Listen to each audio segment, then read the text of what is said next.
রসুল নামে গেলো মদিনায়,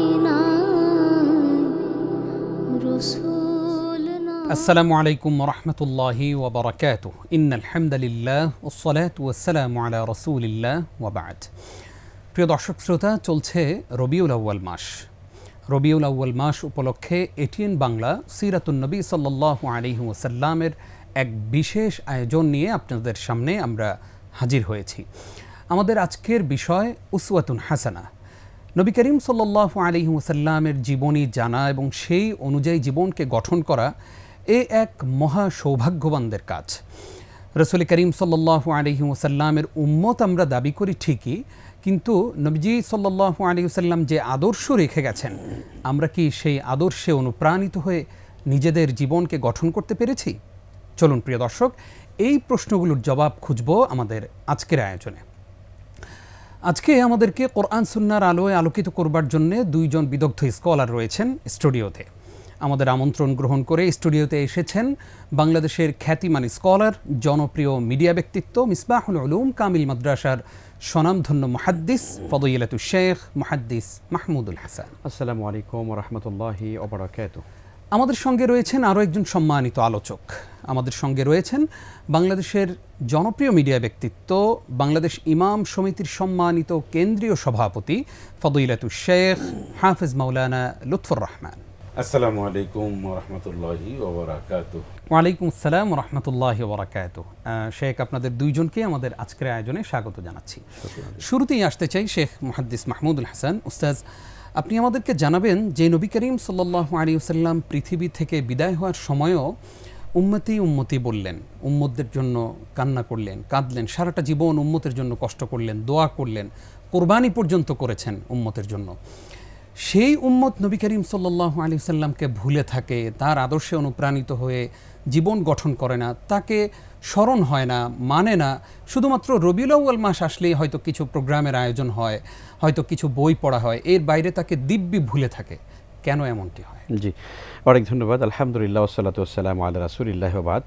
আপনার শুরুর কথাটি আমার খুব হৃদয় টাচ করে যে নবীজি সাল্লাল্লাহু আলাইহি ওয়াসাল্লাম জীবনে তার উম্মতের জন্যে অনেক দরদ এবং মায়ার প্রমাণ তিনি রেখেছেন, অথচ আমরা নবীজিকে ভুলে যাই। একটা প্রমাণ আমি বলি, মুসনাদে আহমদ, বিখ্যাত হাদিস, ইমাম আহমদ ইবনে হাম্বল রাহমাতুল্লাহ আলাইহি লিখিত প্রায় ৩৫,০০০ হাদিসের সুবিশাল সংকলন।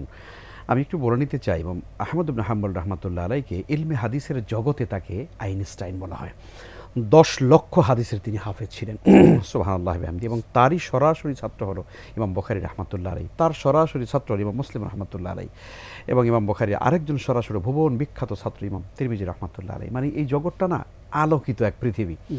তো মুসনাদে আহমদের মধ্যে একটা বিখ্যাত হাদিস, আল্লাহু আকবার, আমি নিজে দেখেছি, ইমাম আবু যর সাহাবী হযরত আবু যর রাদিয়াল্লাহু তাআলা আনহু নবীজি সাল্লাল্লাহু আলাইহি ওয়াসাল্লাম যে কতটা দরদি ছিলেন উম্মতের প্রতি, তার একটা প্রমাণই হাদিস থেকে। তিনি বলছেন যে আমি একদিন কৌতূহলবশত নবীজি সাল্লাল্লাহু আলাইহি ইসলামকে একটু দেখবার চেষ্টা করলাম যে নবীজি রাতের বেলা ইবাদতটা কিভাবে করে, রাত্রিকালীন হুজুরের ব্যক্তিগত আমলটা কিভাবে হুজুর করেন। তো উনি ঠিক রাসূল সাল্লাল্লাহু আলাইহি ওয়াসাল্লাম যে হুজরার তিনি অবস্থান করছিলেন তার কাছাকাছি আবু যর রাদিয়াল্লাহু তাআলা তিনিও অবস্থান করছিলেন। হঠাৎ রাসূল সাল্লাল্লাহু আলাইহি ওয়াসাল্লাম মধ্যরাত চলে যাওয়ার পরে তিনি জেগে উঠলেন এবং তিনি তাহাজ্জুদে দাঁড়িয়ে গেলেন। দাঁড়িয়ে তিনি নামাজ পড়ছিলেন। কিন্তু বিস্ময়কর ব্যাপার হচ্ছে, রাসূল সাল্লাল্লাহু আলাইহি ওয়াসাল্লামের অন্যান্য রাতের নামাজ এবং তাহাজ্জুদের যে স্বাভাবিক যে একটা নিয়ম ছিল, এই রাতের নামাজটা সম্পূর্ণ ব্যতিক্রম। সেটা কি? অন্যান্য রাতে রাসূল সাল্লাল্লাহু আলাইহি ওয়াসাল্লাম কী করতেন? সূরা বাকারা, আলে ইমরান, নেসা, এভাবে করে লম্বা লম্বা সূরা পড়তেন। কিন্তু এ রাতে তিনি নামাজ পড়ছিলেন এভাবে, কোরআনে কারিমের শুধুমাত্র একটি আয়াত দিয়ে তিনি একদম হাত্তা মাতলাইল ফজর, ফজরের আগ পর্যন্ত তিনি তাহাজ্জুদ পড়ে যাচ্ছিলেন। কোন আয়াতে কারিমা? সেটি হচ্ছে ইন তুআযিবহুম ফাইন্নাহুম ইবাদুক ওয়া ইন তাগফির লাহুম ফাইন্নাকা আনতাল আজিজুল হাকিম। হে আল্লাহ, তুমি যদি তোমার বান্দাদেরকে আযাব দাও, শাস্তি দাও, জাহান্নাম দাও, তাহলে ওরা তো তোমারই বান্দা। আর তুমি যদি মাফ করে দাও তাহলে তুমি তো মহাপরাক্রমশালী, তুমি চাইলেই মাফ করতে পারো। এই একটি আয়াতে কারিমা দিয়ে সারা রাত তিনি নামাজ পড়েছেন, মাত্র 2 রাকাত নামাজ পড়েছেন। ফজর হয়ে গেল। ফজরের পর হযরত আবু যর রাদিয়াল্লাহু তাআলা রাসূলের কাছে গেলেন, ইয়া রাসূলুল্লাহ, আপনাকে আমি গতকাল এইভাবে করে নামাজ পড়তে দেখেছি, ঘটনা কি ইয়া রাসূলুল্লাহ? আপনি শুধু একটি আয়াত কেন তেলাওয়াত করেছেন? নবী করিম সাল্লাল্লাহু আলাইহি ওয়াসাল্লাম তখন বললেন যে কথাটি, সেটি হচ্ছে যে দেখো, আল্লাহ তাআলা প্রত্যেক নবীকে স্পেশালি একটা দোয়া করার ক্ষমতা দিয়েছিলেন। আল্লাহ প্রত্যেক নবীকে, যে তুমি একটা জিনিস আমি আল্লাহর কাছে চাও, তুমি যা চাইবা আমি আল্লাহ তোমাকে দিব। প্রত্যেক নবীকে আল্লাহ তাআলা এই অপরচুনিটি দিয়েছিলেন। রাসূল সাল্লাল্লাহু আলাইহি ওয়াসাল্লাম বলছেন যে সকল নবীরাই আল্লাহর কাছ থেকে এই বিষয়টা চেয়ে নিয়ে গেছে। আর আমাকে যে আল্লাহ রাব্বুল আলামিন একটা চাওয়ার ব্যাপার দিয়েছিলেন, আমি সেই জিনিসটা আমার নিজের জন্য চাই নাই। ইয়া রাসূল, আপনি কি চেয়েছেন তাহলে? বলছে যে ইন্নী সাআলতু রব্বি আশ-শাফাআতা লি উম্মতি। আমি গতকাল রাতে আমার জীবনের সেই শ্রেষ্ঠ দোয়াটা, যেটা আল্লাহ তাআলা আমাকে অধিকার দিয়েছিলেন, সেই দোয়াটা আমি গতকাল রাতে ওই নামাজের ভিতরে চেয়েছিলাম। ইন্নী সাআলতু রব্বি আশ-শাফাআতা লি উম্মতি, আমার উম্মতের সুপারিশ এবং শাফাআতের জন্য আমি আল্লাহর কাছে গতকাল ক্ষমতা চেয়েছি।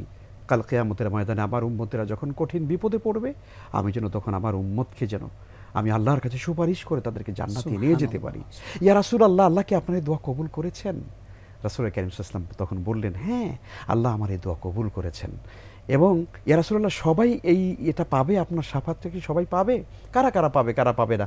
নবী করিম সাল্লাল্লাহু আলাইহি ওয়াসাল্লাম তখন বললেন, ওয়াহিয়া নাইলাতুন, আমার এই শাফাত এবং সুপারিশ সেই উম্মতি পেয়ে ধন্য হবে লেমান লা ইউশরিকু বিল্লাহি শাইয়া, যে আল্লাহর সঙ্গে শিরিক করবে না, এমন উম্মতকেই আমি আল্লাহ তাআলার কাছে এই শাফাতের জন্য কিয়ামতের দিন আমি তাকে সুপারিশ করব। সুবহানাল্লাহ। তো এই জন্য আপনি যেমনটা বলেছেন যে যেই পেয়ারা নবী রাসূল কারীম সাল্লাল্লাহু আলাইহি ওয়াসাল্লাম আমাদের জন্য, এই উম্মতের জন্য এতটা পাগল পারা ছিলেন, আমরা আজকে বেমালুম সেই নবীজিকে ভুলে যাচ্ছি। আমাদের চিন্তা চেতনায়, কাজে কর্মে, লেনদেন, মুআমালাত, মুআশারাত, কোথাও যেন রাসূল সাল্লাল্লাহু আলাইহি ওয়াসাল্লামের উসওয়া হাসানা যেটা আমাদের জন্য রয়েছে, লাকাদ কানা লাকুম ফি রাসূলিল্লাহি উসওয়াতুন হাসানা, আমরা যেন সেটাকে ভুলে যেতে চলছি।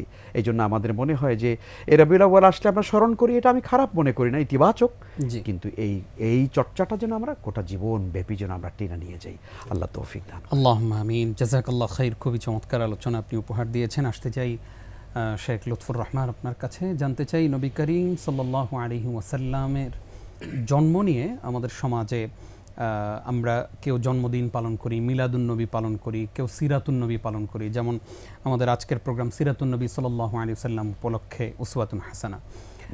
কেউ কেউ আমাদের কাছে জানতে চান যে আসলে আমরা কি করব, আমরা কি সিরাতুন নবী উদযাপন করব, নবীর জীবনী অনুযায়ী জীবনকে গঠন করব, নাকি শুধুমাত্র একটা উৎসব কেন্দ্রিক মিলাদুন নবী পালন করব? আমাদের আসলে করণীয় কি? বিসমিল্লাহির রহমানির রহিম, নাহমাদুহু ওয়া সাল্লি আলা রাসূলিল কারীম, আম্মা বা'দ। ধন্যবাদ আপনাকে। এমন একটি প্রশ্ন আমরা অনেকের মাঝে শুনতে পাই, দেখতে পাই বা ঘুরপাক খায়। তো আমরা নবীজির কোনো জীবনের কোনো অংশকে আমাদের কাছে কোনোভাবে অবজ্ঞা, তুচ্ছ অথবা গুরুত্বহীন নয়। নবীজির জন্ম, তারপরে বেড়ে ওঠার শৈশবকাল, যৌবনকাল, নবুয়তের কাল, তারপরে তার যুদ্ধকালীন সময়ে রাষ্ট্র পরিচালনার ক্ষেত্রে সব বিষয়টা আমাদের জন্য শিক্ষণীয় এবং অনুসরণীয়। তবে আমাদের জন্য এখন কোনটা সবচেয়ে বেশি প্রয়োজন? আমরা রাসূলুল্লাহ সাল্লাল্লাহু আলাইহি ওয়াসাল্লাম, তিনি দুনিয়াতে এসেছেন, এটা আমাদের জন্য আল্লাহ পাক একটা বড় দয়া করেছেন, বা তার উম্মত হতে পেরেছি, সেজন্য আমরা ধন্য, আল্লাহ শুকরিয়া আদায় করছি। কিন্তু আমাদের মূল ফোকাস দিতে হবে যে রাসূলুল্লাহ সাল্লাল্লাহু আলাইহি ওয়াসাল্লামের জীবনীটা, তিনি আমাদের কি বলেছেন, তার উপদেশটা কি, তার আদেশ কি, তার নিষেধ কি, তার সিরাতটা কি ছিল, তার মিশনটা কি ছিল, তার ভিশনটা কি ছিল, এবং তিনি আমাদেরকে কিভাবে চলতে বলেছেন তার উম্মতদেরকে। এইটা হলো আমাদের মূল বিষয়। এখন আপনি বলবেন যে তার জন্মের সময় অনেক ঘটনা ঘটেছে, সত্য, যেগুলি হাদিসে আছে বা যেগুলি অথেন্টিক, সেগুলি আমাদের কাছে অত্যন্ত গ্রহণযোগ্য। এরপর আপনি তার ওফাতকালের সময় যে অনেক ঘটনা ঘটেছে, সেটাও আমাদের জন্য সত্য, যেগুলি সহিহ কোরআন এবং সুন্নাহর মধ্যে যেগুলি এসেছে। কিন্তু এর চেয়ে বড় হচ্ছে আল্লাহ পাক বলছেন, ওয়া মা আতাকুমুর রাসূলু ফাখুযু, তোমাদের নবী তোমাদেরকে যা দিয়েছেন, যা বলেছেন, যা করতে বলেছেন, যা শুনিয়েছেন, যা দেখিয়েছেন, ফাখুযু, সেটাই তোমরা গ্রহণ করো। ওয়া মা নাহাকুম আনহু ফান্তাহু, যা তোমাদেরকে নিষেধ করেছেন, বর্জন করতে বলেছেন, সেটা তোমরা বর্জন করো, উপেক্ষা করো, পরিত্যাগ করো। যদি না করো তাহলে ওয়াত্তাকুল্লাহ ইন্নাল্লাহ শাদীদুল ইকাব, তোমরা আল্লাহকে ভয় করো, তোমাদেরকে কঠিন শাস্তির মুখোমুখি হতে হবে। সেজন্যে আমাদের জীবন পরিবর্তনের জন্য, সমাজ পরিবর্তনের জন্য, আমাদের জীবনে আমূল পরিবর্তনের জন্য, এটা কারেকশনের জন্য আমরা নবীর যে সমস্ত সুন্নাহ, যেগুলি দিয়ে আমাদের ঘাটতি রয়েছে, মুহাদ্দিস মাহমুদ হাসান বলেছেন যে আমাদের উসওয়াতুন হাসানা যেটা, সেটা গ্রহণ করতে হবে। আমাদের সমাজে ব্যাপক উসওয়াতুন হাসানা ঘাটতি রয়েছে। ব্যক্তি জীবনে ঘাটতি রয়েছে, পারিবারিক জীবনে উসওয়াতুন হাসানা মানে উত্তম আদর্শ নবীর সেটা ঘাটতি, রাষ্ট্রীয় জীবনেও ঘাটতি। এই ঘাটতি পূরণ করতে হবে, এটা রিকভারি করতে পারলেই কিন্তু আমরা নবীর পথে মতে চললাম বলে প্রমাণিত হবে। এখন আমরা নবীর কিছু কিছু সুন্নাহ অনুসরণ করব যেটা আমার জন্য স্বাচ্ছন্দ্যবোধ মনে হয়, আর যেটা একটু কঠিন বা যেটার ভিতরে কল্যাণ রয়েছে অনেক, সেগুলো আমি বর্জন করলাম। এটা আসলে এটা একজন মুমিনের জন্য সমীচীন নয়। আপনি দেখুন রাসূল আকরাম সাল্লাল্লাহু আলাইহি ওয়াসাল্লামের মর্যাদার কথা আপনি বলেছেন। এই আমরা একে অন্যকে যেভাবে ডাকাডাকি করতে পারি, একজন যত বড় সম্মানিত ব্যক্তি হোক তাকে আমরা যেভাবে ডাকি, এর চেয়ে অনেক অনেক গুণ বেশি সম্মান দিয়ে নবীকে ডাকার ক্ষেত্রে পর্যন্ত বলা হয়েছে। আল্লাহ পাক বলেছেন লা তাজালু দুআর রাসূলি বাইনাকুম কাদুআই বাদিকুম বাদা, তোমরা একে অন্য যেভাবে ডাকাডাকি করো তোমার নবীকে সেভাবে ডাকতে পারবে না। অর্থাৎ পিছন থেকে ইয়া আবুল কাসেম, ইয়া মুহাম্মদ, ইয়া রাসূলুল্লাহ, এভাবে না। অর্থাৎ আদবের কথা বলা হয়েছে এখানে, যে এতটাই আদব, সম্মানের দিক থেকে, ইজ্জতের দিক থেকে এতটাই বলা হয়েছে। আজকের যারা নবীর সুন্নাহকে পাশ কাটিয়ে যাচ্ছে, ব্যক্তি হোক, রাষ্ট্র হোক, সমাজ হোক, তারপরে যেই হোক না কোনো, যত জায়গায় নবীর সুন্নাহকে পাশ কাটিয়ে চলা হচ্ছে, নবীর সুন্নাহকে গুরুত্ব দেওয়া হচ্ছে না, নবীর সুন্নাহ বা তার কদম নকশাকে যারা প্রয়োজন মনে করছে না, এবং যাদের খুশি অনুযায়ী চলবে তাদের ব্যাপারে কিন্তু আল্লাহ পাকের কঠিন হুঁশিয়ার। এই সমস্ত মানুষেরা যারা নবীর সুন্নাহ অনুসরণ, নবীর সুন্নাহকে বর্জন করা, ব্যাপক আকারে বর্জন করলেই সেটা কোরআনের অনেক সুন্নাহ, কোরআনের অনেক রীতিনীতি বর্জনে শামিল হয়ে যায়। কারণ রাসূলুল্লাহ সাল্লাল্লাহু আলাইহি সাল্লামের সুন্নাহ শুধু খাবারের পরে মিষ্টি খাওয়া, মেসক করা আর এই স্বাভাবিক না। নবীর এমন সব সুন্নাহ যা করেছেন যা কোরআনের মধ্যে রয়েছে।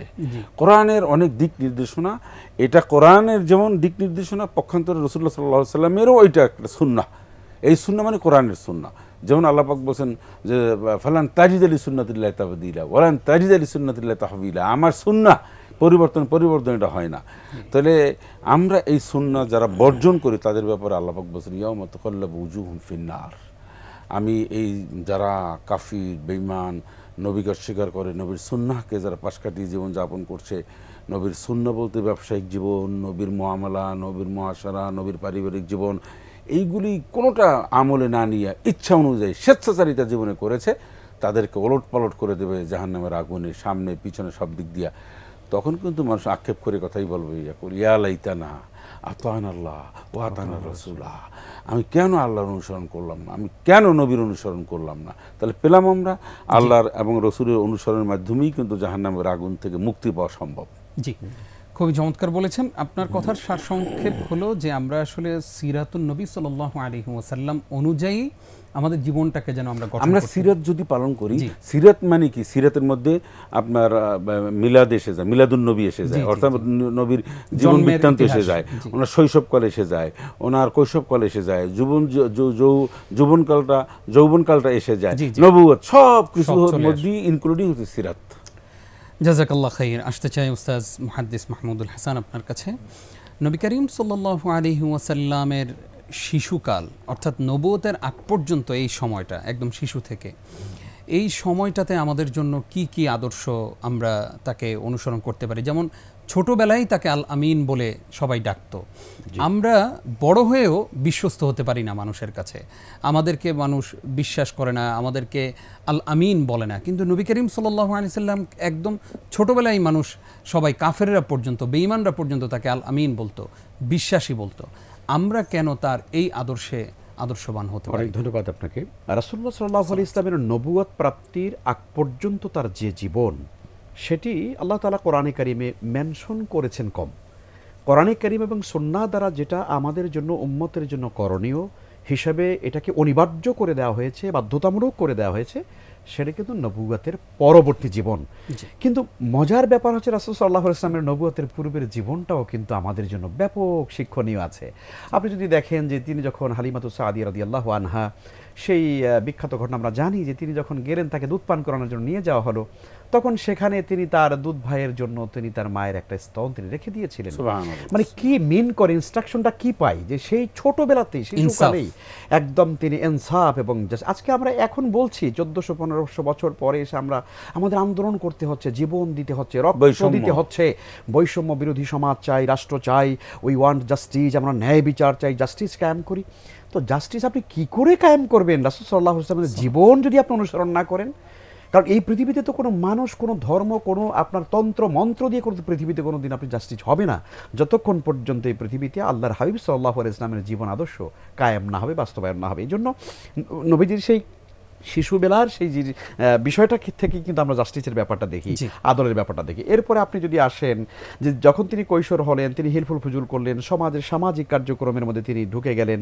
এরপরে দেখা গেল মক্কার কাবা ঘর সংস্কারের ব্যাপারটা তো আমরা সেখানে দেখি যে এক পর্যায়ে যখন ঝগড়া বিবাদ অনিবার্য হয়ে গেল, রক্তপাত যখন অনিবার্য হয়ে গেল, তখন রাসূল সাল্লাল্লাহু আলাইহি ওয়াসাল্লামকে মক্কার সবচেয়ে বৃদ্ধ লোকটা দাঁড়িয়ে বলল যে না, তোমরা রক্তপাত বন্ধ করো, আমি একটা সমাধান দিই, তোমরা গ্রহণ করো। আগামীকালকে মক্কার কাবার এই দরজা দিয়ে সর্বপ্রথম যে লোকটি প্রবেশ করবে তার সিদ্ধান্ত আমরা মেনে নেব। আল্লাহর হাবিব তখন তারপর দিন ঢুকে গেলেন। মক্কার লোকেরা মারহাবা ইয়া মুহাম্মদ, মুহাম্মদ ইসলামকে মারহাবা, সে যা বলবে তাই হবে। তখন রাসূল সাল্লাল্লাহু আলাইহি ওয়াসাল্লামের যে চৌকুশ, যে বুদ্ধিদীপ্ত যে তার সমাধান ছিল, ইতিহাসে সেটা লিখিত আছে তার সিরাতের মধ্যে, যে তিনি তো তখন বললেন, বড় বড় 4টা কবিলাকে বললেন, 4জন লিডারকে ডাকলেন, বললেন যে এই আমার চাদরটার উপরে তোমরা এই পাথরটাকে রাখো, হাজরে আসওয়াদকে তোমরা রাখো, এবং সেখানে ধরে তিনি কাবার ঘরের সঙ্গে সেটা লাগিয়ে দিলেন এবং অনিবার্য রক্তপাত থেকে গোটা জাতিকে তিনি হেফাজত করলেন। জি, জাযাকাল্লাহ খাইর। আমরা আরও একটু শুনবো শেখ লুৎফুর রহমান হাফিজাহুল্লাহর কাছ থেকে। অমুসলিমদের কাছে মুহাম্মদ সাল্লাল্লাহু আলাইহি সাল্লাম কেমন ছিলেন, কেমন আচরণ করতেন তাদের সাথে, একদম সংক্ষেপে। রাসূলুল্লাহ সাল্লাল্লাহু আলাইহি ওয়াসাল্লাম সকলের নিরাপত্তা, মানবাধিকার, সম্মান, ইজ্জত প্রতিষ্ঠা করেছেন। এর মধ্যে অবশ্যই যারা অমুসলিম ছিলেন তাদের ব্যাপারে, তাদের সাথে আচার ব্যবহার, তাদের সাথে লেনদেন, সব ব্যাপারেই তিনি তাদের সম্মান দিয়েছেন, ইজ্জত দিয়েছেন। এবং কোনো অমুসলিমদের, নবীজির সময় কোনো অমুসলিম নির্যাতিত, নিপীড়িত, নিষ্পেষিত হয়নি। কোনো মুসলমান তাদের কাউকেই কোনো ধরনের কোনো সমস্যাও সৃষ্টি করতে দেননি। এবং অমুসলিমদের ব্যাপারে রাসূলুল্লাহ সাল্লাল্লাহু আলাইহি ওয়াসাল্লাম এমনটাই ছিলেন, এতটা সদয় ছিলেন, উদার ছিলেন যে তারা তাদেরকে সব ব্যাপারে সামাজিকভাবে এবং রাষ্ট্র বিনির্মাণ যখন করলেন রাসূলুল্লাহ সাল্লাল্লাহু আলাইহি ওয়াসাল্লাম, তখন রাষ্ট্রের মধ্যে বসবাসের জন্য সব ব্যাপারে তিনি এতটা সম্মান প্রতিষ্ঠা করলেন এবং বললেন যে যেখানে সংখ্যাগরিষ্ঠ মুসলমান, সংখ্যালঘু অর্থাৎ কম বেশি মুসলমান যেখানে থাকবে, কম অমুসলিম থাকবে, এই অমুসলিমরা মুসলমানদের কাছে আমানত। নবীজি বললেন যে তোমরা যদি কোনো অমুসলিমদেরকে নির্যাতন নিপীড়ন করো তো কিয়ামতের দিন কিন্তু আমি তার বিরুদ্ধে মামলা দায়ের করব। এবং এক ইহুদির লাশ দেখেও তিনি ইহুদির লাশ দেখে দাঁড়িয়ে তো গেছেনই। এবং অনেকের রোগ শোক হলে বিপদে নবীজির অনেক দৃষ্টান্ত রয়েছে হাদিস শরীফের মধ্যে এসেছে যে তিনি বাড়িতে গিয়েছেন তাদের রোগ শোক দেখার জন্য, তাকে সহানুভূতি জানানোর জন্য। অসংখ্য অমুসলিমদের সমস্যা সমাধানে বিশ্বনবী সশরীরে গিয়ে সেটা সুন্দর সমাধান দিয়ে আসছেন। জাযাকাল্লাহ খাইর। আপনাদের দুইজনকে ধন্যবাদ জানাচ্ছি। সময় বলছে আমাদেরকে বিদায় নিতে হবে। কষ্ট করে আমাদেরকে সময় দেওয়ার জন্য আপনাদেরকে ধন্যবাদ জানাচ্ছি। প্রিয় দর্শক, এতক্ষণ যারা আমাদের সঙ্গে ছিলেন আপনাদেরকেও ধন্যবাদ জানিয়ে শেষ করছি সিরাতুন নবী সাল্লাল্লাহু আলাইহি ওয়াসাল্লাম উপলক্ষে এটিএন বাংলার বিশেষ আয়োজন উসওয়াতুন হাসানা। আমরা রাসূল সাল্লাল্লাহু আলাইহি ওয়াসাল্লামের জীবন আদর্শে অনুপ্রাণিত হয়ে আমাদের জীবনকে গঠন করব এবং সেটার প্রভাব যেন আমাদের পরিবারে, আমাদের সন্তানদের মাঝে, আমাদের সমাজে এবং রাষ্ট্রে পড়ে, সেই প্রচেষ্টা করব। আল্লাহ রাব্বুল আলামিন আমাদের এই আয়োজন কবুল করুন, আমিন। আজ এই পর্যন্তই। হাযা মা ইনদি ওয়াল ইলমু ইনদাল্লাহ। আসসালামু আলাইকুম ওয়া রাহমাতুল্লাহ।